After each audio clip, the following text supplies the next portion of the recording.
Good morning all of you.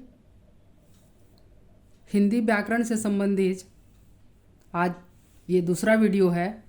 पिछले video में हमने पढ़ा कि व्याकरण के 3 विभाग होते हैं और उसमें एक विभाग वर्ण विचार फोनोलॉजी भी है। इसकी जानकारी हमने पिछले वीडियो में प्राप्त किया था। आइए इस पर आगे बात करते हैं कि वर्ण विचार क्या है, फोनोलॉजी क्या है, थोड़ी विस्तृत जानकारी। तो सबसे पहले देखें वर्ण क्या है। तो जैसा कि आप लोग जानते हैं कि भाषा की सबसे छोटी मौखिक इकाई ध्वनि तथा इसके लिखित रूप को वर्ण कहते हैं। वर्ण क्या है? भाषा की सबसे छोटी मौखिक इकाई ध्वनि तथा इसके लिखित रूप को वर्ण कहते हैं। जैसे क, न, ज, ल, स, देखिए सब में हलंत लगा हुआ है, याद रखिएगा, आदि। तो और थोड़ा सा आसान इसको हम लोग कर लें। दूसरे शब्दों में मौखिक ध्वनियों को व्यक्त करने वाले चिन्ह को वर्ण कहते हैं। क्या कहते हैं? दूसरे शब्दों में याद रखें हम लोग कि मौखिक ध्वनियों को व्यक्त करने वाले चिन्ह वर्ण कहलाते हैं। फिर से देखिए, भाषा की सबसे छोटी मौखिक इकाई ध्वनि तथा इसके लिखित रूप को वर्ण कहते हैं। जैसे उदाहरण में क हलंत, न हलंत, ज हलंत, ल हलंत, स, इसमें अर्थात इसमें क्या है? अ नहीं जुड़ा हुआ है। तो दूसरे शब्दों में मौखिक ध्वनियों को व्यक्त करने वाले चिन्ह क्या कहलाते हैं? वर्ण कहलाते हैं। आइए इसकी परिभाषा देखें। तो वर्ण भाषा की सबसे छोटी इकाई है। कैसे याद रखेंगे हम लोग? वर्ण भाषा की सबसे छोटी इकाई है। इसके टुकड़े नहीं किए जा सकते। वर्ण के टुकड़े नहीं किए जा सकते।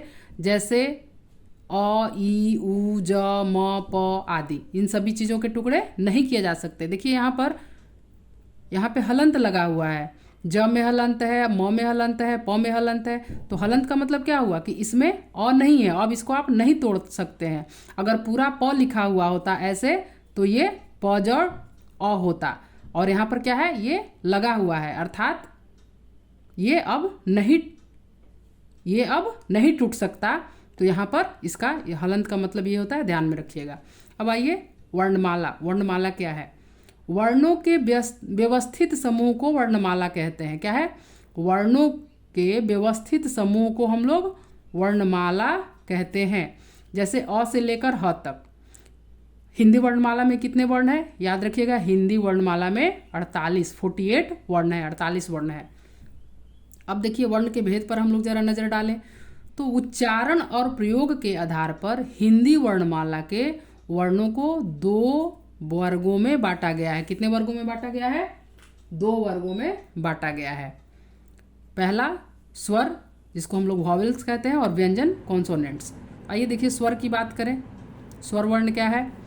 तो जिन वर्णों का उच्चारण बिना किसी अवरोध के तथा बिना किसी दूसरे वर्ण की सहायता के होता है उन्हें स्वर वर्ण कहते हैं। स्वर वर्ण किसे कहते हैं? जिन वर्णों का उच्चारण बिना किसी रुकावट के तथा बिना किसी दूसरे वर्ण की सहायता के होता है उन्हें स्वर वर्ण कहते हैं। याद रखिएगा इसको। इसीलिए ये स्वतंत्र ध्वनियाँ कहलाती हैं। स्वर संख्या में कितने हैं? स्वर संख्या में 11 हैं। कितने हैं? स्वर संख्या में 11 हैं। जैसे अ से लेकर औ तक, अ, आ, छोटी, बड़ी, ऊ, बड़ा ऊ, री, ए, ओ, औ, ये सभी क्या हैं? ये सभी स्वर वर्ण हैं और इनकी संख्या कितनी है? 11 है। देखिए स्वर के भेद पर आइए नजर डालें। तो उच्चारण के समय की दृष्टि से हिंदी में स्वर के 3 भेद हैं। कब? उच्चारण के समय की दृष्टि के अनुसार। किसके दृष्टि के अनुसार? उच्चारण के समय की दृष्टि से हिंदी में स्वरों की संख्या कितनी हुई? 3 हुई। ये 3 भेद हुए। आइए देखिए। पहला ह्रस्व स्वर। जिन स्वरों के उच्चारण में सबसे थोड़ा समय लगता है, अर्थात जिन स्वरों के उच्चारण में सबसे कम समय लगता है अथवा एक मात्रा मतलब अत्यंत कम समय लगता है, वे ह्रस्व स्वर कहलाते हैं। कैसे याद रखिएगा? जिन स्वरों के उच्चारण में सबसे कम समय लगता है वे ह्रस्व स्वर कहलाते हैं। और इनकी संख्या कितनी है? याद रखने की चीज़ है, याद रखिएगा इसको। ये 4 हैं। कौन कौन से हैं ह्रस्व स्वर? तो अ, ई, उ तथा री। अ, छोटी, छोटा ऊ तथा री, इनके उच्चारण में कम समय लगता है, सबसे कम समय लगता है। आइए दूसरा देखिए, दूसरा वेद दीर्घ स्वर। दीर्घ स्वर क्या है? तो जिन स्वरों के उच्चारण में अधिक समय लगता है अथवा दो मात्राओं का समय लगता है वे दीर्घ स्वर कहलाते हैं। थोड़ा अधिक समय लगता है और दो मात्राओं का समय लगता है, मतलब ह्रस्व स्वर अधिक लगेगा तब वो दीर्घ स्वर कहलाएगा। इनकी संख्या कितनी है? इनकी संख्या 7 है। देखिए आ, ई, उ, ए, ओ, औ। इनकी संख्या कितनी है? ह्रस्व स्वर की संख्या 4 और दीर्घ स्वर की संख्या 7। और तीसरा भेद जो है स्वर का वो प्लुत स्वर कहलाता है। क्या कहलाता है? प्लुत स्वर। तो देखिए जिन स्वरों के उच्चारण में सबसे अधिक समय लगता है वे प्लुत स्वर कहलाते हैं। तो प्लुत को कैसे याद रखेंगे? सबसे अधिक समय लगता है वो प्लुत स्वर कहलाता है। इसका प्रयोग दूर से बुलाने में होता है। इसको ऐसे भी याद रखिएगा कि इसको दूर से बुलाने में वो प्रयोग इसका होता है। जैसे ओइम, तो इसको हम लोग कैसे रखेंगे? ये जो है 3 अंक द्वारा, ये ऐसे जो हम लोग लिखे हैं ये 3 अंक द्वारा इसकी हम लोग पहचान करते हैं।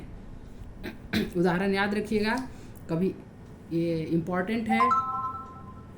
ओइम अगर आ जाता है कि ये किसका उदाहरण है, किस स्वर का उदाहरण है, तो प्लुत स्वर का उदाहरण है। और इसकी पहचान 3 अंक जो लिखा जाता है इसके द्वारा इसकी पहचान होती है।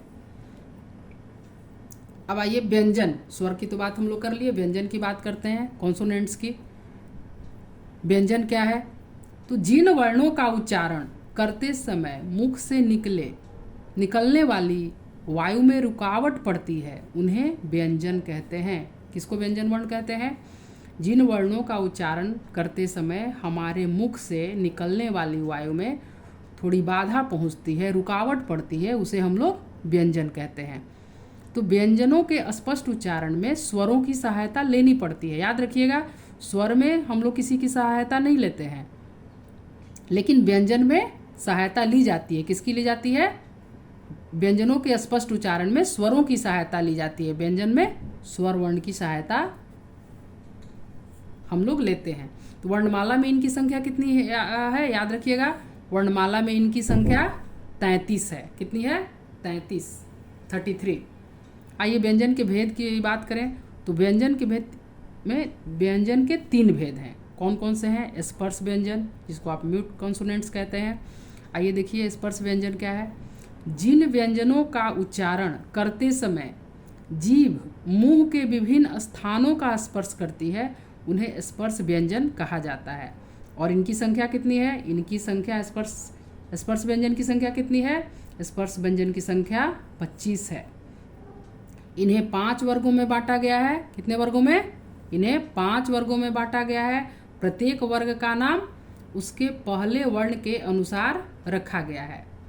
आइए फिर से एक बार इसको देख लेते हैं। जिन व्यंजनों का उच्चारण करते समय जीभ मुंह के विभिन्न स्थानों का स्पर्श करती है उन्हें स्पर्श व्यंजन कहते हैं और इनकी संख्या 25 है। इन्हें 5 वर्गों में बांटा गया है और प्रत्येक वर्ग का नाम उसके पहले वर्ण के अनुसार रखा गया है। आइए इसके लिए एक तालिका हम लोग देखते हैं।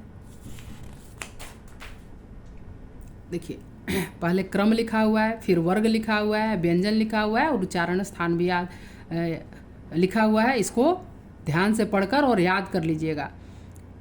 क वर्ग जो है इसको हम लोग क्या कहते हैं?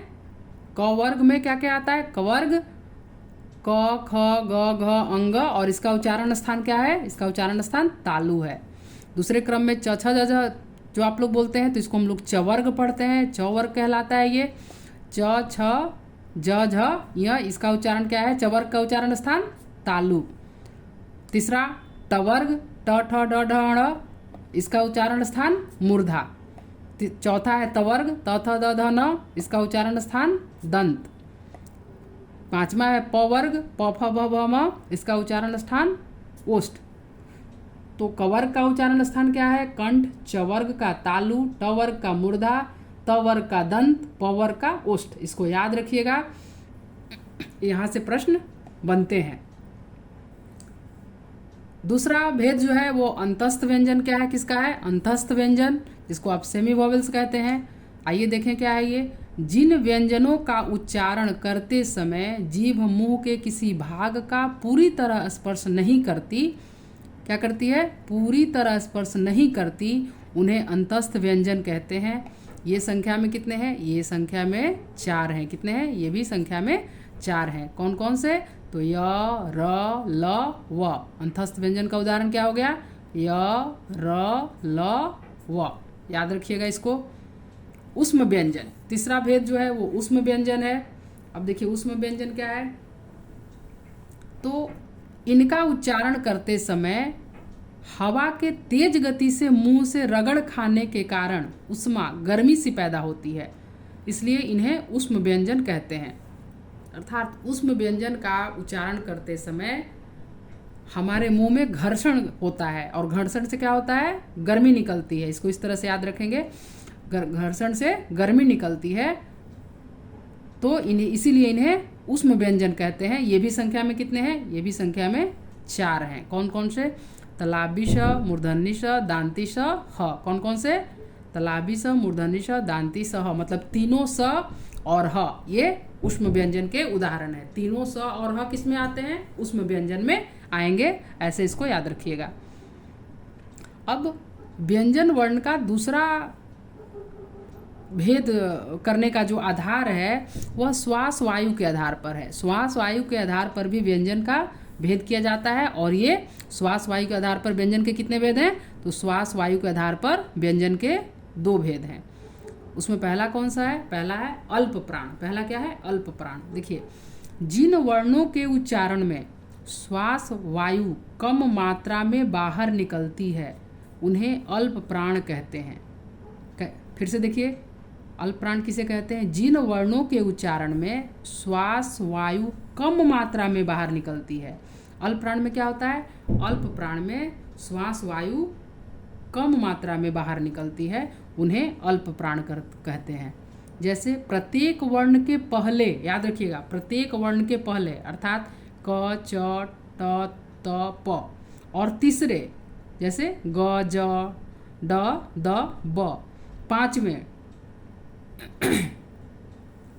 अंगण, तवर्गीन, म, तथा य, र, ल, व अल्प प्राण है। देखिए कैसे इसको हम लोग याद रखेंगे। क्या कह रहा है, जैसे प्रत्येक वर्ण के पहला, तो पहला, तीसरा और 5वां वर्ण जो है वो अल्प प्राण है। किसी भी वर्ग का, कवर्ग का, चवर्ग का, टवर्ग का, तवर्ग का, पवर्ग का पहला वर्ण, पहला, तीसरा और 5वां जो होगा वो अल्प प्राण क्या होगा, क्या होगा, अल्प प्राण होगा। पहला, तीसरा और 5वां वर्ण, और उसके अलावे य, र, ल, व ये भी अल्प प्राण है। आइए आगे देखते हैं। श्वास वायु के आधार पर दूसरा भेद जो है वो महाप्राण कहलाता है। महाप्राण क्या है, तो जिन वर्णों के उच्चारण में श्वास वायु में अधिक मात्रा में बाहर निकलती है, श्वास वायु क्या होती है, अधिक मात्रा में बाहर निकलती है, उन्हें महाप्राण कहते हैं।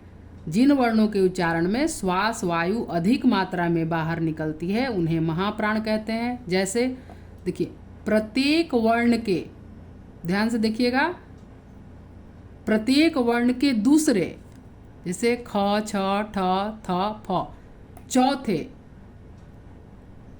चौथा में क्या होगा, देखिए घ, झ, ठ, ध, भ, और इसके अलावे तीनों स और ह ये महाप्राण हैं। कौन कौन से हैं, तो उसमें अल्प प्राण में हम लोग क्या पढ़े, अल्प प्राण में पहले पहला, तीसरा और 5वां, और महाप्राण को कैसे याद रखेंगे, महाप्राण में दूसरा और चौथा। कौन कौन सा, दूसरा और चौथा वर्ण जो होगा किसी भी वर्ग का, कवर्ग, कवर्ग, चवर्ग, टवर्ग, थवर्ग, पवर्ग, ये सब का, 5 वर्गों का दूसरा और चौथा वर्ण जो है वो महाप्राण कहलाता है। और उसके अलावे तलाबी स, मूर्धनी स, दांती स और ह, तो इस तरह से इसको याद कैसे रखेंगे, तीनों स और ह, और उसके अलावे दूसरा और चौथा वर्ण महाप्राण कहलाता है। यहाँ से भी प्रश्न बनता है अल्प प्राण और महाप्राण से, तो हम लोग इसको याद रखेंगे बार बार पढ़ के। व्यंजन का जो अगला आधार है वो ध्वनि घर्षण के आधार पर है। तो ध्वनि घर्षण के आधार पर भी व्यंजन के दो भेद हैं। कौन कौन सा है? इसको हम लोग पहला भाग जो है वो घोष या सघोष वर्ण कहते हैं। तो देखिए ये क्या है घोष या सघोष वर्ण। जिन वर्णों के उच्चारण में स्वर तंत्रियों में श्वास वायु के कारण कंपन होने से नाद या गुंज होता है, उसे घोष या सघोष वर्ण कहलाते हैं। ये इनकी संख्या कितनी है? इनकी संख्या कुल 30 होती है। तो घोष या सघोष वर्ण क्या है फिर से देख लीजिए। जिन वर्णों के उच्चारण में स्वर तंत्रियों में श्वास वायु के कारण कंपन होने से नाद या गुंज होता है, उसे हम लोग घोष वर्ण कहते हैं। इनकी संख्या कुल 30 होती है। जैसे याद रखिएगा स्वरों की संख्या कितनी है? 11। सभी स्वर इसमें आएंगे और प्रत्येक वर्ग के अंतिम 3 व्यंजन याद रखिएगा। देखिए घोष या सघोष में क्या आएगा? प्रत्येक वर्ग का अंतिम 3 व्यंजन।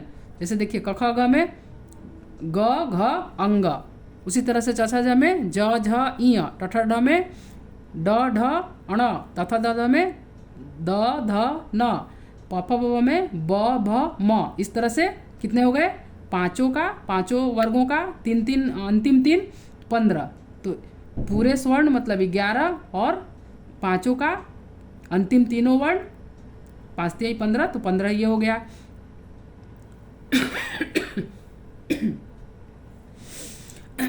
और इसी में अंतस्थ भी आते हैं। अंतस्थ कितने हैं ये हम लोग पीछे पढ़ चुके हैं। य र ल व अंतस्थ, ये चारों भी इसी में आएंगे, अंतस्थ में आएंगे। अब आइए इसका दूसरा भाग है, दूसरा अघोष, सॉरी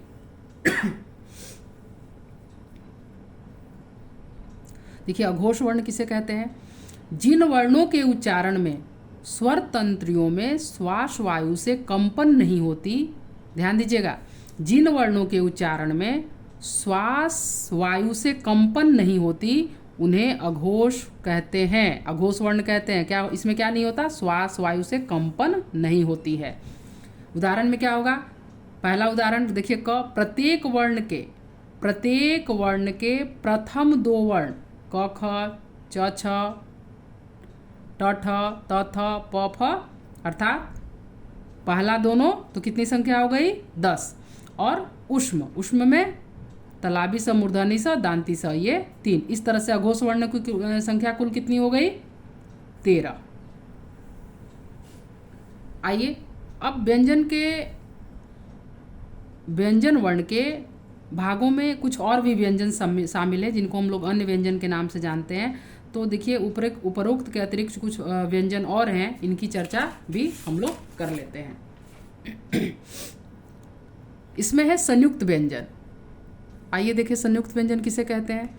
तो 2 व्यंजनों के मेल से बने संयुक्त वर्ण ही संयुक्त व्यंजन कहलाते हैं। क्या कहलाता? संयुक्त व्यंजन का परिभाषा क्या होगा? 2 व्यंजनों के मेल से बने संयुक्त वर्ण ही संयुक्त व्यंजन कहलाते हैं। इनकी संख्या कितनी है? इनकी संख्या 4 है। कितनी है इनकी संख्या? 4। कौन कौन सा? देखिए छ, त्र, ज्ञ, स्र। तो ये एक से अधिक व्यंजनों के योग से बने हैं। जब आप इन्हें तोड़िएगा, हिज्जे कीजिएगा, तो जैसे छ कैसे बनता है? तो आधा क हलंत जब लग जाता है तो क्या होता है? ये आधा क कहलाता है, इसमें अ नहीं है। तो क जोड़ श, छ बनता है, तलाबी श, ना। इसमें शब्दों का निर्माण क्या होगा? तो अक्षर शिक्षा। ज्ञ देखिए ज जोड़ इय, वर्ड्स बनाइए, ज्ञान विज्ञान। त्र का देख लीजिए त जोड़ र, नक्षत्र त्रिशूल। श जोड़ र, श्रवण श्रीमान। उसके बाद देखिए इसमें अन्य व्यंजन में द्वितीय व्यंजन भी एक व्यंजन है। क्या? द्वितीय व्यंजन देखिए स्वर रहित व्यंजन और स्वर युक्त व्यंजन एक साथ संयुक्त रूप से उच्चरित हों तो वे द्वितीय व्यंजन कहलाते हैं। बार बार पढ़िएगा तो याद हो जाएगा। और इससे एग्जाम्पल बनता है, तो प्रश्न बनते हैं इससे, तो इसके एग्जाम्पल को जब हम लोग ध्यान से देखेंगे तो वहाँ पर हम लोग के ये पकड़ में आ जाएगा। ऐसा नहीं है कि द्वितीय व्यंजन में क्या होगा। देखिए, स्वर रहित व्यंजन और स्वर युक्त अर्थात दोनों एक साथ संयुक्त रूप से उच्चरित होता है तो वे द्वितीय व्यंजन कहलाते हैं। उदाहरण में देख लीजिए, बच्चा, च च संयुक्त जो हम लोग लिखते हैं, आधा च और पूरा च, ये तो आधा च हो गया ना, तो आधा च और पूरा च क्या हो गया, च शब्द क्या बनता है, बच्चा, कच्चा। इस तरह से ट, आधा ट पूरा ट, टट कहलाता है लट्टू, मिट्टी, क कक पक्का, मक्का, पप चप्पल, थप्पड़, पप्पू। इस तरह के जो शब्द बनेंगे वो द्वितीय व्यंजन में आएंगे। इस तरह के शब्द किस में आएंगे, द्वितीय व्यंजन में आएंगे। तो इस तरह से याद रखेंगे, संयुक्त, च च संयुक्त, तो जिसमें संयुक्त होगा वो द्वितीय व्यंजन कहलाएगा। अनुस्वार, देखिए अनुस्वार क्या है, जिस स्वर के उच्चारण से हवा केवल नाक से निकलती है। देखिए यहाँ ऐसे भी याद रखेंगे, नज़ल, हवा कहाँ से निकलती है, केवल नाक से निकलती है और उच्चारण अधिक जोर से होता है, उसके ऊपर केवल बिंदु क्या लगता है, उसके ऊपर केवल बिंदु लगाया जाता है, ऐसे स्वर अनुस्वार कहे जाते हैं। उदाहरण में क्या हो जाएगा, संसार, अंडा, गंदा, चंचल आदि। तो अनुस्वार को कैसे हम लोग याद रखेंगे, बिंदु से। और यहाँ अनुस्वार में और याद रखने की क्या बात है, हवा केवल नाक से निकलती है। आइए आगे देखते हैं, अनुनासिक, जिसको सेमी नजल कहा जाता है। अनुनासिक व्यंजन क्या है, तो जब स्वर केवल मुख से बोले जाते हैं तो उनका रूप वही होता है जो ऊपर दिया गया है, परंतु जब स्वर नाक से बोले जाते हैं तो उनके ऊपर चंद्र बिंदु लगाया जाता है। नाक से बोले जाने के कारण इन स्वरों को अनुनासिक कहा जाता है, जैसे चांद, मांग, आँख, हंस इत्यादि। इसमें क्या याद रखेंगे आप, जब केवल बिंदु लगेगा वो क्या कहलाएगा, अनुस्वार कहलाएगा। जब बिंदु लगेगा केवल तो अनुस्वार, और जब ये निशान होगा चंद्र बिंदु तब क्या कहलाएगा, अनुनासिक। क्या कहलाएगा, अनुनासिक। इस तरह से आप याद रखिएगा, अनुनासिक में केवल ऊपर शब्द के ऊपर क्या होगा, केवल बिंदु रहेगा, और अनुनासिक में चंद्र बिंदु रहेगा। उसके बाद आइए हलंत, जिसके हम लोग बार बार पढ़ते हैं, सेमी नजल। तो जब व्यंजन का प्रयोग स्वर से रहित किया जाता है, देखिए ध्यान दीजिएगा, जब व्यंजन का प्रयोग स्वर से रहित किया जाता है तब उसके नीचे तिरछी रेखा लगा दी जाती है। यह रेखा ही हलंत कहलाती है, तिरछी रेखा ही हलंत कहलाती है। जैसे परम, जगत, स्वयं इत्यादि इसके उदाहरण हैं। आइए अब आगे बढ़ें, अयोगवाह, इम्प्रॉपर कॉन्सोनेंट्स क्या है, तो 11 स्वरों और 33 व्यंजनों के अतिरिक्त हिंदी वर्णमाला में 2 वर्ण और भी हैं। 11 स्वरों और 33 व्यंजनों के अतिरिक्त हिंदी वर्णमाला में 2 वर्ण और भी हैं, और ये कौन से हैं, ये हैं अंग अनुस्वार और अह विसर्ग। ये दोनों स्वरों के बाद लिखे जाते हैं, इन्हें ही अयोगवाह कहते हैं। ये स्वर भी नहीं है और व्यंजन भी नहीं है। अयोगवाह याद रखिएगा, ये अयोगवाह न स्वर वर्ण में आते हैं और न व्यंजन में आते हैं। और ये कौन कौन से हैं, इसे याद रखिएगा, अनुस्वार और अह विसर्ग, ये दोनों अयोगवाह के उदाहरण हैं।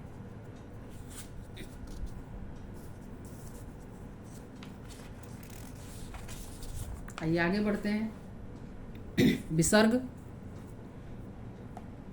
विसर्ग क्या है, तो इस ध्वनि का उच्चारण ह के समान होता है। किसके समान होता है, विसर्ग का उच्चारण ह के समान होता है। और इसका चिन्ह क्या है, इसका संकेत क्या है, चिन्ह जो है इस तरह से दिया जाता है।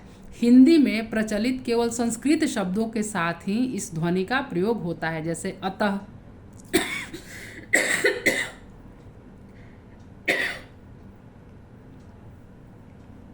जैसे अतः, प्रातः आदि।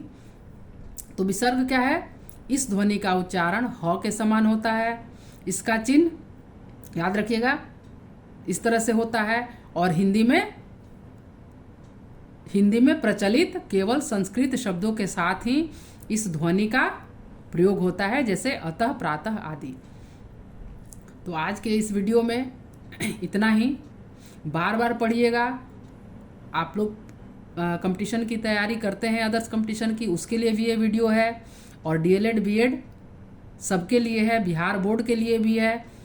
और आप देखेंगे कि आज के इस हिंदी के ग्रामर के से संबंधित प्रथम वीडियो और द्वितीय वीडियो में जिस तरह से बातें की समझाई गई हैं, पढ़ाई गई हैं, उससे प्रश्न बनते हैं।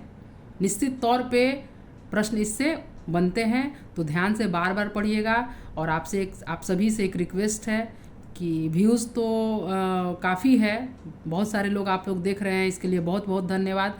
थोड़ा सा और ध्यान देकर वीडियो को सब्सक्राइब और लाइक भी कर दें।